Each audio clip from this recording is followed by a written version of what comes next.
What's going on, guys? Ohio against here with a mail day. I'm gonna get right into it. I'm trying to buy Ohio State football players on this championship team gold autographs because the gold is the color of the trophy. So I found this Tyreek Williams for like $7.99. I don't know if I buy it. He's probably gonna be a first round pick.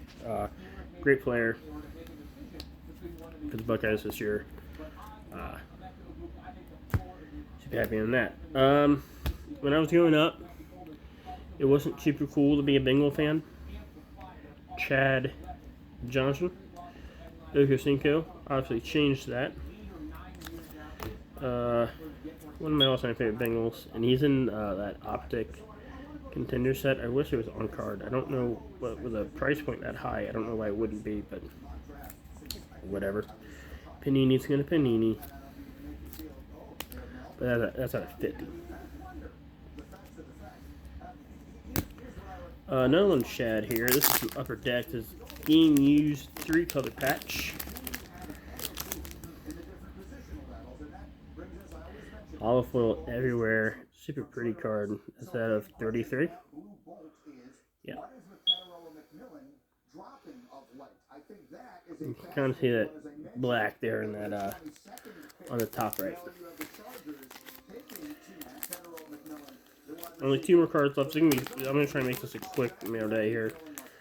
A 2-time All-American, maybe 1-time All-American.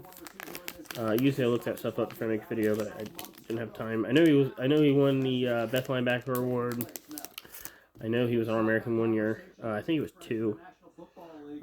But this is Press Pass. Man, they used to make some nice looking cards. I actually remember seeing this card at the Ohio State fair. It wasn't this. I don't know if it was the exact same serial number, but it was the same card. It was Press Pass autograph, and guy had it marked like $100, and my mom and dad wasn't paying that.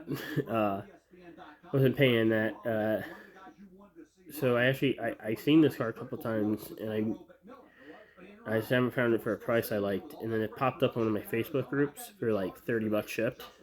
You can't beat that for AJ. So nice on-card autograph out of 50. Kind of see the numbering there a little bit, but super nice card. Super happy on that. That is a big time card. Those linebackers for Ohio State when I was growing up. Freeman, who's the Ohio State beat in the national championship game.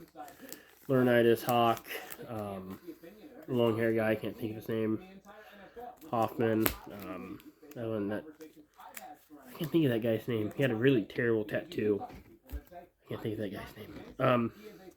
The linebackers play back when I was in Ohio State was phenomenal. Okay, now on to this one. As I've been getting older, I'm recently turned 31, and I think now, I'm kind of looking back at my childhood and remembering, the guys I really, because when I first started watching football or sports, I really wasn't a team guy, I was a player guy, and I grew up in the middle of nowhere, small town in Ohio. It's actually one even town. I don't even know what they call it. But it was literally, I was the only house on the road. There was one more house, but it was abandoned. And it was, it's fallen down. It was falling down when I was a kid. I don't know if it's still standing now. I don't know how. It was cornfield, woods. And I grew up on 10 acres out in the middle of nowhere. I was a country kid. Me and my dad went hunting. Me and my dad went fishing. So I think when I started getting into sports, and Brett was talking about fishing and hunting, he was kind of a good old country boy.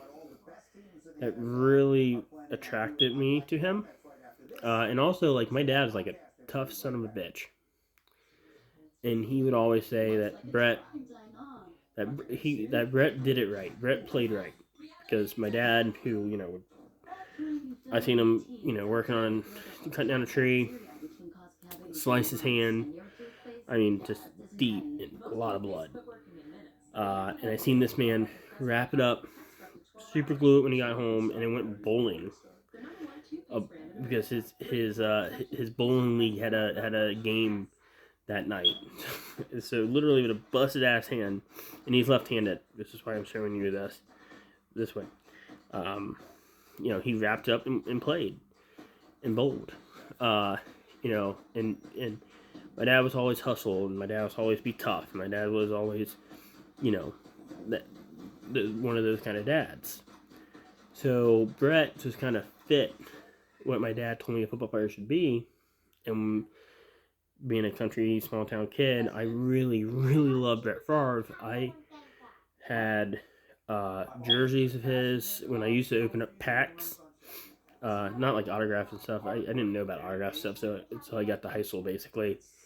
But all my Brett Favre's, all the base cards, I would put in the top page of my binder. Because I kind of grew up a fan of players and not teams. Now, then the Bengals went on a run in 2004, and I kind of fell in love, and then they went on that awesome run in 2005, and I was hooked. But Brett Favre is always going to be my first favorite football player. So now that I'm feeling a little bit nostalgic about my childhood, I've been looking at a lot of his stuff. And a guy sent me this on a private offer for $26. And I'm a little worried that the patch is fake. Because it don't say Prime anywhere. I believe in the old products they used to say Prime. If anyone knows, please comment below. But I'm going to trust it. And for 25, I think it was like 27 shipped. I'll take the gamble. 3-color patch of Brett. And that is, what is that? 2001 Upper Deck. Pros and Prospects. That's a super cool card. And own that. It's a super cool. This won't be the last one. This won't be the last Brett Favre I'm going to own. I have determined that this summer, since I'm kind of already... Since now, I don't have to wait for the draft to buy Buckeyes in Buckeye uniforms. Since now they literally, next year's class is already in Buckeye uniforms. I could buy now. I think this summer is going to be the summer of, nostalgia. And I'm going to buy, I'm already looking at Peyton Manning's. That was my other favorite player. I'm going to buy more Brett Favre's. Mike Allstar's on that list. Edge on that list. LT's on that list. John Merriman's on that list. Dwight Feeney's on that list. Brady's on that list. I don't like Brady. I think he's greatly overrated.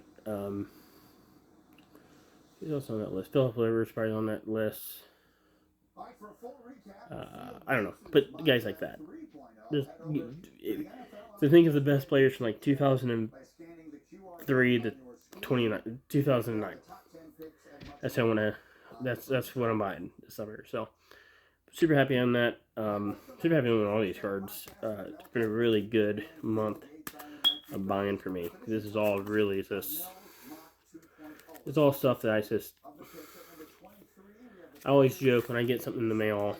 I have a daughter, and it's funny because I said, "Hey Marley, you like this? Daddy got you this." And she's like, "You got me a baseball card?" And she's 3. And I said, "Yeah." She's like, "Let me see it." Okay. And I make sure I watch it pretty close to destroy it. And said, "Daddy, I love it." I said, "Okay." I take it. And she said, "What you do?" I said, "You can have it in 30 years. So, I'm trying to get her kind of excited about it. Because she may not collect sports cards. But if I can get her into, maybe, that Disney stuff or something, it's kind of a hobby we can kind of share. I think that'd be cool. So, anyway, that's this year's, that's this summer project, blah. And I think I have nothing else coming in. This might be a minute to my next video. Those Hubbards. 250 is for me. That's a lot of money for cards. It's just not what I do. I'm a guy who lives in the sweet spot of, and if you just don't look for cars, you can leave. I'll show this again. But you know, I really like $20 to $50 cards, and anything after that, I get a little nervous about. That's what I feel comfortable with. That's what I like to collect.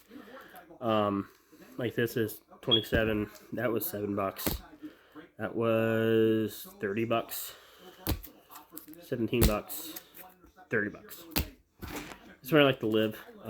I could spend more on cards, but it's not what I like to do. It's not what I like to collect. Super high end doesn't do much for me. Like, that's why I don't own a Joe Burrow card. Because if I'm going high end, you can be like an asshole. I'm going high end, like wall pieces, like that Burrow autograph. Or that Burrow autograph right there. I don't know if you can see it. That Chase, right? Or that Hubbard, or that's Chad up there. Or, you know, like one of my Woodies, my Woody autograph, or my Troy, or my Bourne, my Sam, my Meyer. Going that route, if I'm going into the hundreds of dollars, I kind of like that stuff. This stuff is, you know,